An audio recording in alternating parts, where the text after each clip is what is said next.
wow. Yes. Paul, this is an honor. Thank so you. nice to meet you. Nice to meet you. I watched the film yesterday with a theater full of people at the AMC Grove, and great. I had so much fun with it. It's going to be a new holiday staple for me Great. and my dad now, Excellent. and my mom, yes. Great.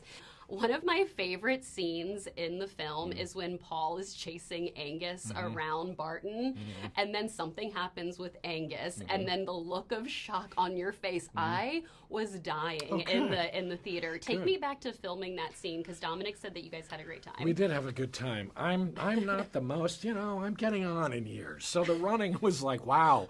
And up and down stairs and stuff like that. So it was, what you're seeing is really my actual exhaustion as I'm coming in.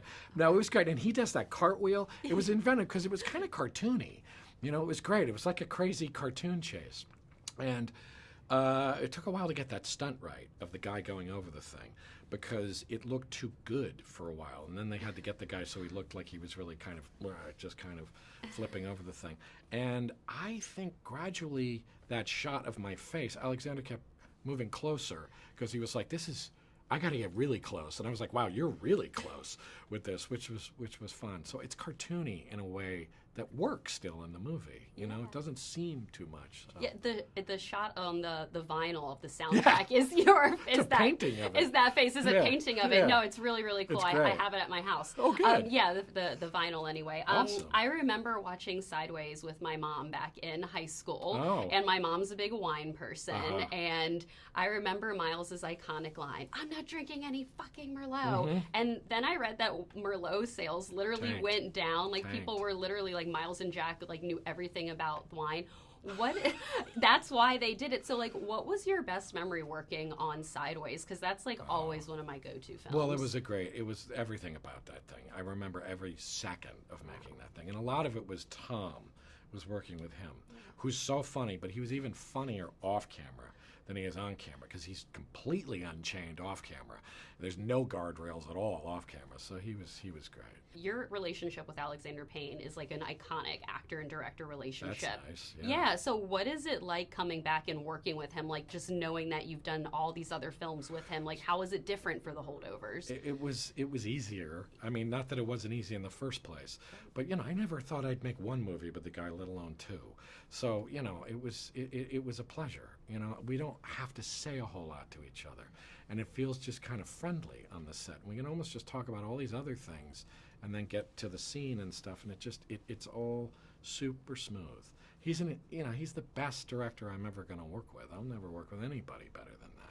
And the fact that he wants to work with me blows my mind. So it's great. That's lovely. I love hearing that. Last question for you. I spoke with one of your previous directors, Sean Levy, the other day for his new Netflix series. How is Sean? Is he yeah, well? He's doing great. Great He's doing great. And obviously, I grew up on Big Fat Liar too. What's a fun memory you have working on that? Because all of my girlfriends and I, that was a childhood staple for us. It's a great movie, and I loved working with him. That was his first movie, his first feature. Right. Yeah, the whole sort of the whole stupid dancing to the Duran Duran song, because I remember he just was he was like, I'm just gonna do this now, and I was like, I had no idea what the hell I was doing. That whole movie was just he just gave me carte blanche to do any dumb thing in the world. So it was really, I love that movie. It's great. Yeah, well, they are wrapping me, Paul, again. Okay. Yeah, this is so lovely to chat with you, Likewise. and thank you for taking the time out of your day to speak with me, and I cannot wait for more audiences to see this film in theaters when it is wide release come Thanksgiving. Me too. Thank you so much for your time. Thank you. Bye. Baltimore. Yeah, Baltimore. Yeah, I I'm a Maryland girl. Yes. Yes. Davine, the last time I chatted with you, it was on the red carpet for Dolomite a few years ago here in LA, one of my favorite Netflix films. So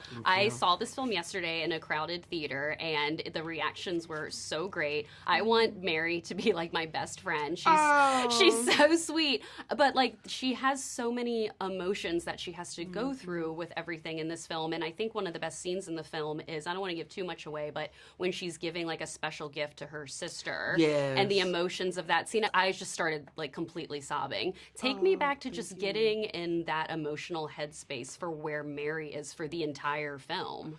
Yeah, I quickly understood. We filmed in Boston. Everything was real. Filmed in Boston. Really was dealing with the weather. Actually, in these schools, most of these old buildings didn't have all the best heat.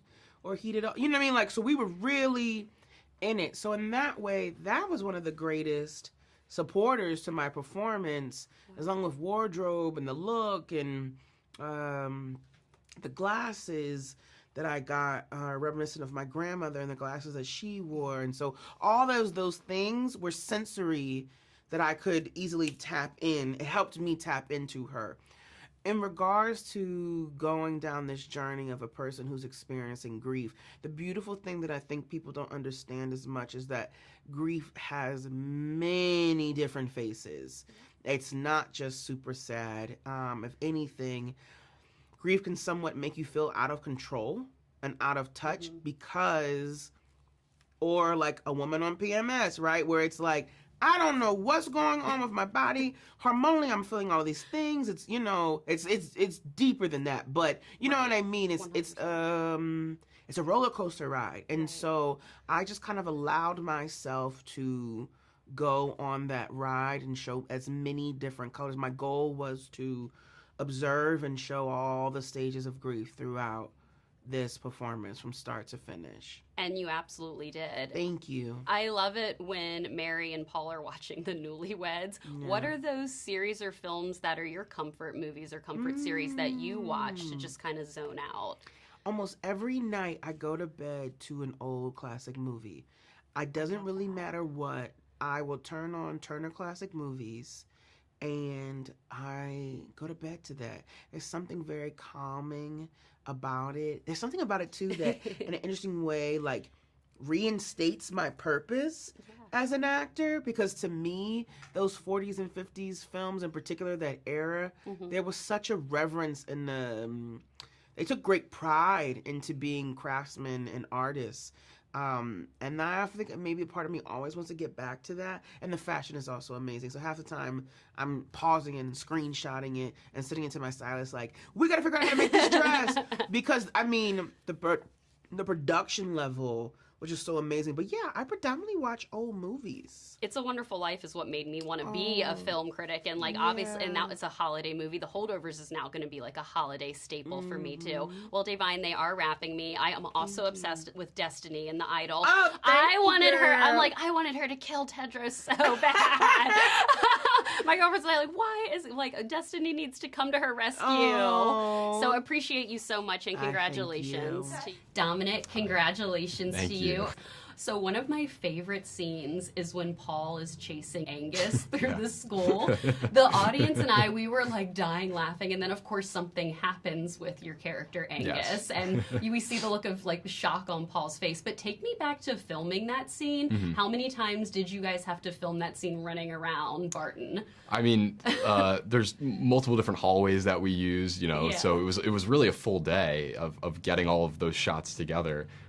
But it was just so much fun. I mean, there's a lot of things that aren't in it that, you know, the insults that me and Paul would throw back at each other. It was total fun, and being able to like do cartwheels and stuff. Was that one scene. Yeah, it was super cool. So, I mean, yeah, those are the best days when you get to run around and like be a kid, mischievous, you know. Yeah. Well, Massachusetts is a big character in and of itself, you know, in the film. Yes. And I'm curious how long you guys were filming there and what you and Paul and Davine did, because a lot of the movie is just the three of your characters. So what kind of fun things you did with the cast in between filming too? I mean, we would just hang out, and like that's, I mean, when you see like Paul and Divine scenes where they're watching the Newlyweds stuff and those sweet little moments, like that's kind of what it felt like, you know, like on set we would find something to watch, or, you know, especially in Boston, me and Paul would find times that he's such a big reader, so he would take me to bookstores and stuff and nerd out with him. So it was really cool, you know, being on location and seeing all these cool spots where we could just hang out. It was cool. Just like his character in the movie, he being obsessed with books. Exactly. Yeah. No. I mean, when he says, "I want to spend my break reading mystery novels," that's not a lie. That's not acting. That's actually Paul Giamatti. Yeah, that's Paul. How long did you guys film in Massachusetts? How long were you there for the shoot? I think it was about 50 days total, I think. Oh, wow. Yeah, and I think I was on for 48 of those, 49, one or two off days, and Paul was the same way. So yeah, we were there every day, and it was great. So I love Alexander Payne's films. films. Like, I grew up watching Sideways, like, with my mom, and this was back when I was in high school, one of my favorites. I'm also obsessed with The Descendants.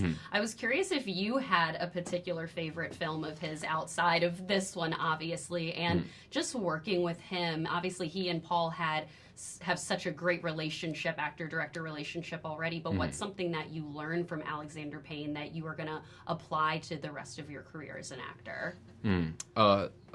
Well, to answer your first question, I think Election is probably most referenceable for this film. Yes. High school setting, teacher's-student type of situation, and it's just hilarious, too. So that would be probably my favorite. Sorry, what was the second part? Can you remind me? Well, what's something that you think that you're going to take from Yes, Alexander Payne and apply? Yeah, well, film acting, the way he describes it is you want to feel, don't show. You know what I mean? And that was a big challenge for me being a theatrical performer, all about, expressing to an audience and all of that. But he really helped me understand that it's not about bringing a performance to a camera, but letting the camera come to you, and that's how you can connect with an audience. And I will never forget him telling me that. Oh, I love that. We need to get you in the Election sequel. Tracy Flick can't win. Yeah, I mean, maybe, the whole cast, maybe.